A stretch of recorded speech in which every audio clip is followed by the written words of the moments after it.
اور اللہ تعالیٰ فرماتے ہیں ہر چیز کے لیے مجھے یاد کرو، اگر وہ تمہارے حق میں بہتر نہ بھی ہوئی میں بہترین بنا کر عطا کروں گا۔ اور کبھی بھی یہ مت سوچنا کہ اللہ نے آپ کو تکلیف سے گزارا ہے تو اللہ آپ کو پسند نہیں کرتا۔ رسول اکرم صلی اللہ علیہ وسلم کی حدیث ہے کہ جس انسان سے اللہ محبت کرتا ہے اس کو آزمائشوں اور تکلیف سے گزارتا ہے، تو آپ اپنے آپ کو خوش نصیب سمجھے کہ اللہ آپ کو ان تکلیف اور پریشانیوں سے گزار رہا ہے۔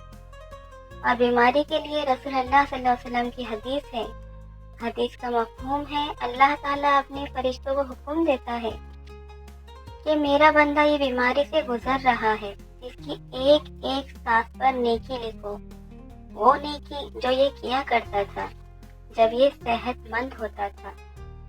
تو ہماری بیماری ہمارے لیے گناہوں کو دھونے کے لیے آئی ہے، کتنے گناہوں کو نیکیوں میں کنورٹ کرنے کے لیے آئی ہے، ہمیں کیا پتا، یہ اللہ ہی بہتر جانتا ہے۔ ہماری ویڈیو پسند آئی ہے تو چینل کو سبسکرائب کریں، لائک کریں، کامنٹ کریں۔ جزاک اللہ خیر۔